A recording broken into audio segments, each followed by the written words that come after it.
అందరికీ నమస్కారం. రఘురామకృష్ణరాజు గారు మళ్ళీ రాజకీయ చదరంగం మొదలెట్టేశారు. ఈ అంశం మీద మాట్లాడుకునే ముందు ఇప్పటిదాకా ఎవరైతే ఈ మన బ్రహ్మాస్త్ర యూట్యూబ్ ఛానల్ని సబ్స్క్రైబ్ చేయలేదో వాళ్ళందరూ సబ్స్క్రైబ్ చేయండి. అదేవిధంగా ఈ వీడియోని అందరికీ షేర్ చేయండి. అలాగే మీ యొక్క అభిప్రాయాలని కామెంట్ రూపంలో తెలియజేయండి. రఘురామకృష్ణరాజు గారు ఆంధ్రప్రదేశ్లో ఎవరికి పెద్దగా పరిచయం చెయ్యక్కర్లేని పేరు. గత 5 సంవత్సరాల్లో వైఎస్ జగన్మోహన్ రెడ్డి ప్రభుత్వం మీద ఒంటికాల మీద వెళ్ళి ఒక రచ్చబండ అనే ఒక కార్యక్రమం పెట్టుకుని ప్రతిరోజు ఆయన మీద విమర్శలు చేస్తూ 5 సంవత్సరాల పాటు ఊపిరి సలపనివ్వకుండా జగన్కి రాజకీయంగా ఒక ఒక్కపోతని తీసుకొచ్చిన వ్యక్తి. అదేవిధంగా ఆయన వెర్షన్లో జగన్మోహన్ రెడ్డి చేతుల్లో అంటే పోలీసుల చేతుల్లో ఆల్మోస్ట్ చావు దెబ్బలు తిన్న వ్యక్తి.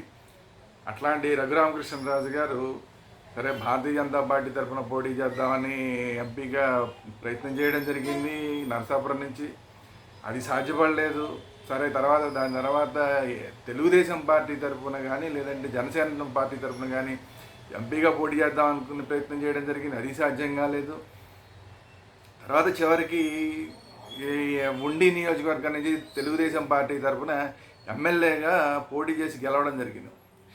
పోటీ చేసి గెలిచిన దగ్గర నుంచి కూడా నేను ఆల్మోస్ట్ స్పీకర్ అవుతాను అన్న పద్ధతిలోనే ఆయన చాలాసార్లు మాట్లాడడం జరిగింది. ఆయన అభిలషించడం కూడా జరిగింది. ఖచ్చితంగా తను స్పీకర్ అవ్వాలని, తను స్పీకర్గా ఉన్న టైంలో ఎదుర్కొన్న జగన్మోహన్ రెడ్డి అధ్యక్ష అని తను పిలవాలని కోరుకున్న వ్యక్తి. కానీ తెలుగుదేశం పార్టీ ఆధ్వర్యంలో కూటమి ప్రభుత్వం, తెలుగుదేశం, భారతీయ జనతా పార్టీ, జనసేన కలిసిన కూటమి ప్రభుత్వంలో ఆయనకి ఎమ్మెల్యేగా గెలిచినా కూడా స్పీకర్ కావాలన్న కోరిక నెరవేరలేదు. సరే, అది నెరవేరకపోయినా కూడా ఖచ్చితంగా మంత్రి అవుతాను, మంత్రిగా అన్న తన యొక్క సత్తాని చూపించే ప్రయత్నం చేయాలి, తన హవాని చూపించే ప్రయత్నం చేయాలని ఆయన చాలా విశ్లేషించడం జరిగింది. కానీ ఏ కారణాలు తెలియదు, ఆయనకి మంత్రి పదవి కూడా రాలేదు.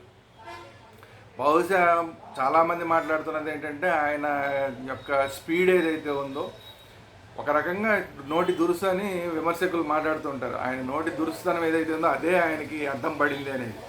అయితే ఆయన ఇప్పుడు ప్రస్తుతానికి రాజకీయంగా కొంత నిరాశ నిస్పృహలతోటి, కొంత ఆగ్రహంతో కూడా ఉన్నారు. ఎందుకంటే తెలుగుదేశం పార్టీలో కనీసం తనకి స్పీకర్ ఇవ్వకపోవడం, కనీసం మంత్రిగా కూడా ఇవ్వకపోవడం, రాష్ట్ర వ్యాప్తంగా కూడా చరిష్మా ఉన్న వ్యక్తిగా, అలాగే ఈ మొత్తం కూటమి గెలుపులో ఎంతో కొంత తన పాత్ర కూడా ఉందని ఆయన భావించే రఘురామకృష్ణరాజు గారు అటు స్పీకర్ పదవి, ఇటు మంత్రి పదవి కూడా రాకపోవడంతో చాలా ఆగ్రహంగా ఉన్నారు. కొన్ని సందర్భాల్లో ఆయన మీడియా ముఖంగా కూడా ఈ మాటలు ఇండైరెక్ట్గా చెప్పడం కూడా జరుగుతోంది.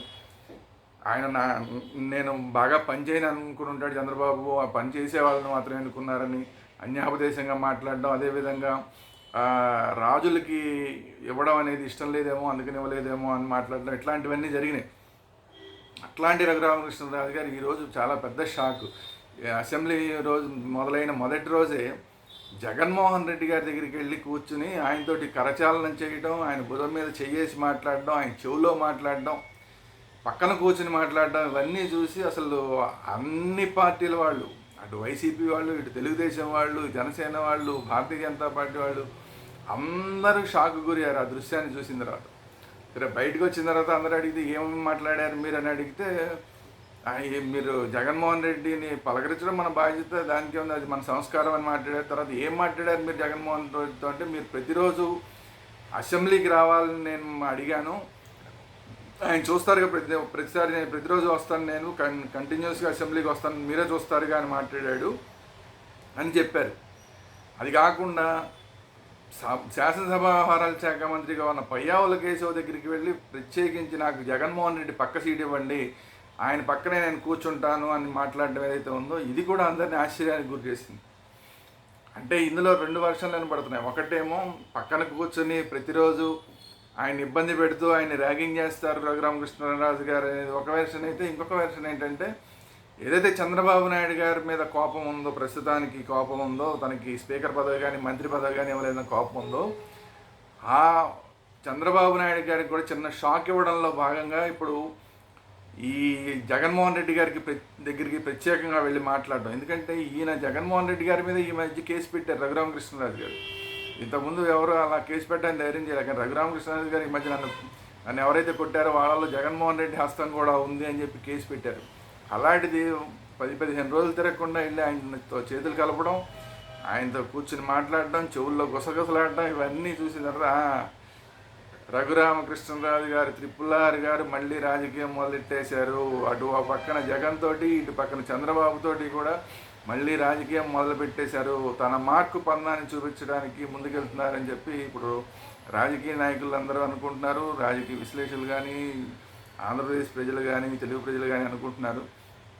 అయితే రఘురామకృష్ణరాజు గారి ఈ నయా రాజకీయం ఆయనకి రాజకీయంగా ఉపయోగపడుతుందా, అయితే ఇబ్బంది కలిగిస్తుందా అనేది రాబోయే రోజుల్లో చూద్దాం.